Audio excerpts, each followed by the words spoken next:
ایمانی لوگ تشریف رکھے ہوئے ہیں، ان کو پتہ ہے توشہ خانہ کیس جو ہے وہ کیا ہے.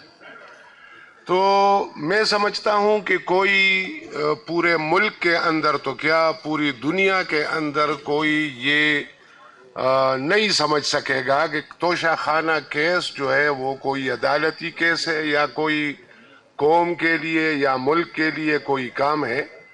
نہ کسی کو آپ مطمئن کر سکیں گے. اسی طرح دوسرا جو کیس بنایا گیا، جس طرح چیئرمین صاحب نے اس کی عرض کی کہ عدت والی کیس، میں خود مولوی ہوں اور علماء کرام سے آپ پوچھے جس پہ ہماری ڈسکشن بھی ہوئی، یہ کوئی کیس نہیں ہے. عدت کیس میں بیوی سے پوچھا جاتا ہے کہ آپ کا عدت پورا ہے یا پورا نہیں، وہ بتا دیتی ہے، وہی آخری فیصلہ ہوتا ہے شریعت کے روح سے. اور یہ اس لیے بنایا گیا یہ کیس کہ عمران خان اخلاقی لحاظ سے بھی ٹھیک، یعنی شرعی لحاظ سے بھی ٹھیک نہیں ہے. تو یہ تینوں کیس جتنے بھی خان صاحب کے اوپر بنائے گئے ہیں، اس کا تو ظاہر ہے ڈکٹیشن میں سمجھتا ہوں کہ ملک کے باہر سے بھی آ رہی ہے، تو ملک کے اندر سے تو ظاہر ہے.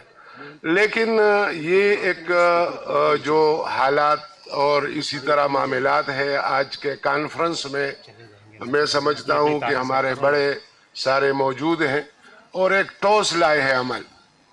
بلکہ اگر اس حوالے سے جس طرح اسپیکر صاحب نے کہا کہ 6 فروری 2024 کا جو واقعہ ہوا، اس کے بعد 8 فروری کو ہم نے بلیک ڈے کے طور پہ، تو کوئی بھی تاریخ ہو لیکن پہلے عوام کو کم از کم یہ ساری باتیں کیسز وغیرہ یہ سمجھائی جائے کہ کیا ہو رہا ہے اور اس کا اصل پوزیشن کیا ہے.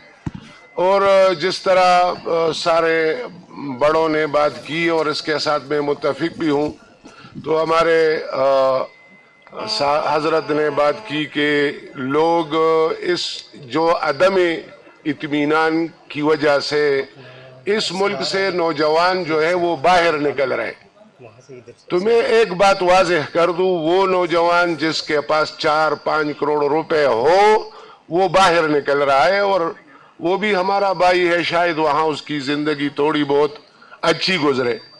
لیکن جن نوجوانوں کے پاس 4-5 کروڑ روپے نہیں ہے وہ کہاں نکل رہا ہے؟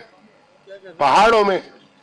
تو یہ جس طرح داؤڑ صاحب نے کہا کہ ہمیں کے پی کے اور اسی طرح بلوچستان کا مکمل نقشہ جو ہے ہمارے سامنے، لوگ پہاڑوں میں جائیں گے.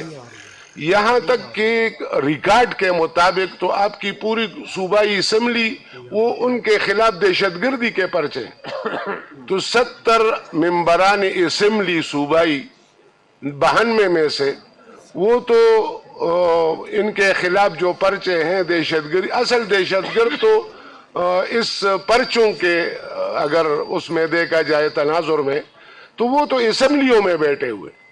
تو اس کا حشر جو ہے وہ اس کا انجام میں سمجھتا ہوں بڑا خطرناک ہے.